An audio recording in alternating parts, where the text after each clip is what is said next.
Hi, I'm Rebecca Dotson with Stronghold Fitness, and today I'm here with Jennifer Sloan, who has been a personal training client of mine for over 2 years. So, Jennifer, thanks for being here and agreeing to do this and helping me figure out how to do this via virtually.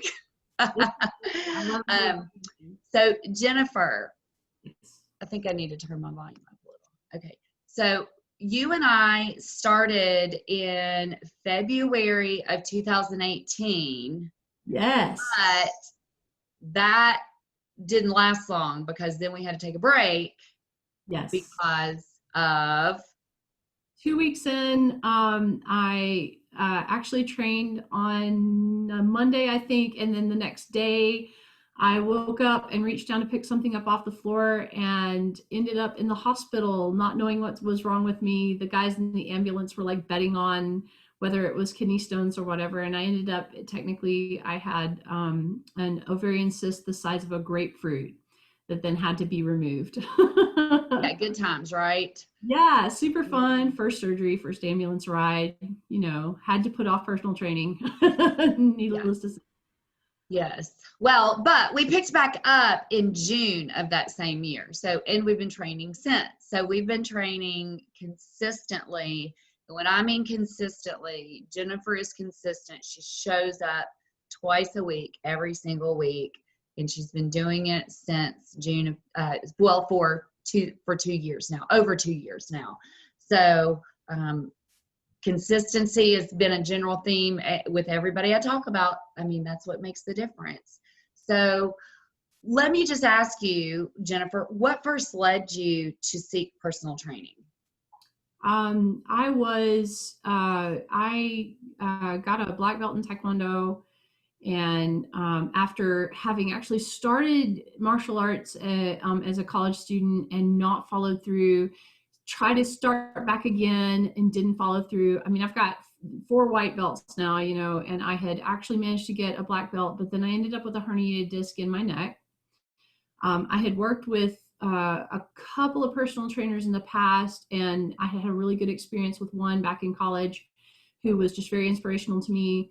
But then I had somebody that then was working with me specifically with Taekwondo, and she had to move on. And, just, I wasn't getting out of it what I needed to. I wanted to be able to compete with Taekwondo originally, but then I herniated that disc in my neck and I was trying to recover from that. And so I was just like, I put it out on Facebook. Hey, does anybody know a personal trainer? And then a friend of mine recommended you. And I was super excited because I needed to, what I wanted to do was build up endurance and strength and support for that neck. Because if somebody's going to be hitting and kicking me in the head, definitely need some support there. Yes.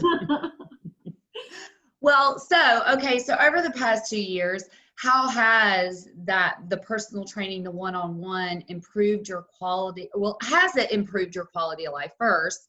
And if so, how has it improved that? Yes, just hugely. I mean, and if you look at it just from beginning of, oh, hey, Becca, by the way, I am not coming into training tomorrow because I'm kind of in the hospital, from there to, oh, hey, I'm a violinist and I do need abs in order to play the violin. Who knew? So after surgery, like being able to have somebody that would help me recover from surgery and that was familiar with the function of the body to the degree where I could get from like, I didn't have help. I mean, I had a very limited amount of recovery time where my parents were able to spot me. But then after that, I was trying to get the giant bag of dog food that I had no trouble picking up before surgery.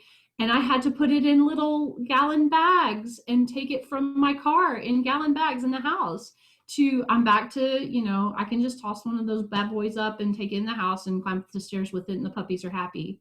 So that has been a really demonstrable, I'm seeing gains, but also it's impacted my goals. I wanted to be able to get up and down off the floor. I weigh 300 pounds. So, mobility is a huge goal for somebody of my size. And I wanted to continue to be able to get up and down off the floor with preschoolers that I teach.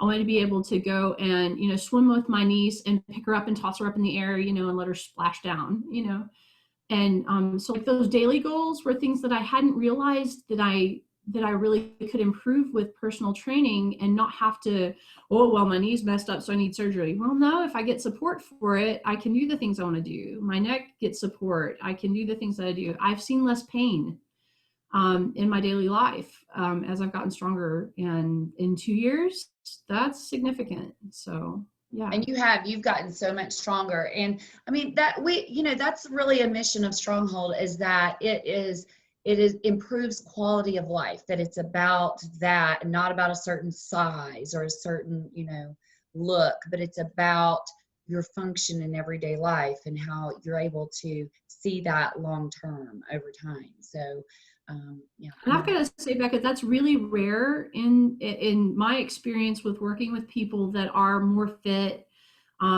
They tend to, and I'm working, coming from that whole, hey, I do weigh 300 pounds kind of perspective, but people that will say, if we look at functionality, I may not be coming from a place where my body type is like yours, but I can think through with the knowledge that I have, Becca, that Becca has. She can think through what things need to look like to get me from step A to step B to make that improvement, even though that's not your own personal experience. And that's what I really needed. I needed somebody that could do that. Yeah. Yeah. Well, as long as we I think the key to that is just keeping the focus on function and functional things that are functional in the movement and the patterns. So speaking of that, what do you really enjoy about personal training? I like the variety of the activities and just like, kind of there's a good balance between predictability and novelty, and that you've got new ideas for me and we're going to do something different today. And yet I'm not having to start from scratch every time I walk in, like, okay, what are we doing today? Are we going to be, jumping off of a thing?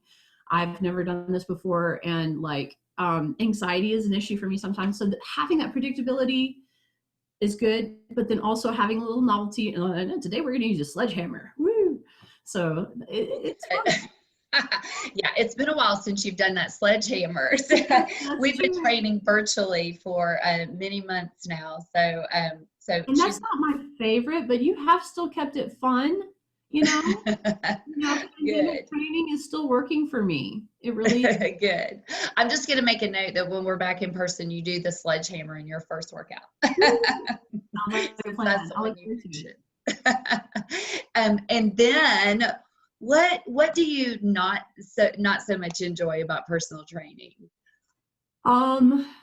Actually, it's funny because it's one of the main reasons why I am so consistent, but like knowing that if I wake up that morning and I don't feel like training, I'm still obligated. I don't want to waste your time. I don't want to, I'm not going to blow you off. I'm not going to be like, oh, I just don't feel good today. And you know me, I complain and whine all the time. Like I do that. So bad. That's how I do, like with everything. I complain and whine. But but I will say, even though it's not my favorite to be held accountable, it's still what I desperately need. And you make it pleasant because you're there and you're and you get us down to business, and I can know that, yes, I can complain and whine, but as long as I'm giving you my best, that you're going to be there and be dependable for me, and you're going to be able to work me through that instead of like going, oh, here she goes again. No, I don't. Accountability is my least. Accountability is my least favorite, but it's so necessary. Yeah. Well, that's good. So that's your least favorite, but you don't let it impact what you're doing. So that's really, a little different example of that is how we put off the things that we like or dislike the most. And my marketing manager was Carla Stiles, who's amazing. She the other day we were having a meeting and she said, the things that are hardest, that you dislike the most, that you keep putting off, are the things that you need to do first. Yeah. Yes. And you don't move on until those things are done. And I'm like, oh, she's right, but that's really hard to do. I try the first thing in the morning. I am glad that we're a little bit later in the morning with our times because I can't. Well, I'm glad you are too, because everybody can't be early. I need some later in my day. Yeah. So, okay. So if you were recommending Stronghold to someone, what would you say to him or her to convince them to give Stronghold a try? I actually have recommended Stronghold to many people. And it's funny because like I'm a teacher, so like I'm very into individualization, and like really targeting what a person needs from where they are to get them where they want to be. And that's one thing that I can tell everybody, that you are the master at. You come in and you see where everybody is, and find out where they are, where they want to go, and you get them there, and you're motivating them. And you're not glossing over whatever the weaknesses are. You're targeting them with objective measures that will move them forward. So like I've talked to people that are my size. I've talked to people that are runners. I've talked to, people so many different places on the spectrum where like, they're like, oh man, I really wish I could find a way to get here. And I'm like, you might want to talk to Becca about that. And you say you're a teacher, and so that's important to you. That's where I think I've told you that. That's kind of where it started for me, was back from my days teaching elementary school, and that desire to meet those individual needs, and always feeling a little frustrated that you've got this classroom full of kids and everybody needs something a little different, and there's not really a way to meet truly every single child's individual needs. And so with personal training, I can do that. And that's so fulfilling to me that I can take one person and meet their individual needs. That's just at the core of what is important to me and what I love doing. And I would much rather make a difference one person at a time that way any day. So And God bless all of our teachers. I'm just better at this, I think. and I've actually gotten a lot from watching you and how you work, how you've worked with me, because you are so consistent with keeping notes and keeping your files. Like, where I was and where I need to go day by day. And I've actually, kind of taken a page out of your book in dealing with my own students. So Thank you. Well, yeah. Hey, we all can make each other better and learn from each other all the time. So yay for that. I've learned a lot from you too, for sure. Thank you. So, okay, well, let's do a fun question to wrap it up. So given the choice of anyone in the present world, is this the question you want? Because I asked you too. You want to tell me your hidden talent, or the question about the first one I was getting ready to ask? Did you look at those? I did look at those, and it's funny because I was trying to come up with a hidden talent, and like out of my talents, I don't know how many are hidden, because like, I mean, because you're very talented and we all know it, right? But the thing is, if I have a talent, I'm going to show everybody. So I don't burp the alphabet or anything crazy like that. I don't have any stupid human tricks. Okay, well, let me ask the other one then, because that one I think will be more fun. Okay, yeah. So given the choice of anywhere in the present world, who would you want to have dinner with? Okay, so you watched me go through my addiction to Frozen, like pre-COVID, where I was going to see Frozen. Oh gosh, yes. Yes. So like the chick that was the screenwriter and producer, like primary chick for Frozen, is so creative. I saw the documentary on Disney Plus, and she's amazing. And just, the fact that she's balancing that family life versus that creative, and keeping all the people at Disney and Imagineering and all that stuff. And I'm like, oh, I want to be you. And then, yeah. So just to see what she would have for dinner, though. Well, I bet that would be a great to see what she had for dinner. Well, that or I'm sorry I interrupted you. No. I mean, is she going to be a PB&J lady, or is she going to eat steak or a salad, or does she have to do it on the fly because she doesn't ever sleep?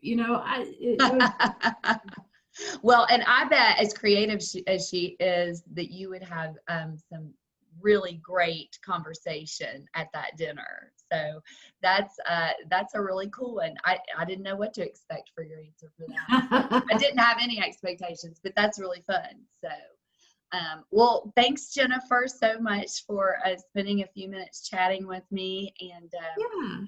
I love having you. And I I think we should use this versus FaceTime for our sessions because I can see you better. That can be arranged. Yes, so at least when I'm here where my computer is. But anyway, I love you, and I've loved seeing you get stronger. And thank you Thank you. for trusting me in your health and wellness journey. I take that very seriously, and I very much enjoy it. So I appreciate it. if you are seeking someone to help you in your health and wellness journey, then feel free to contact me. My information will be on the screen, and I look forward to hearing from you. Thanks, and have a great day.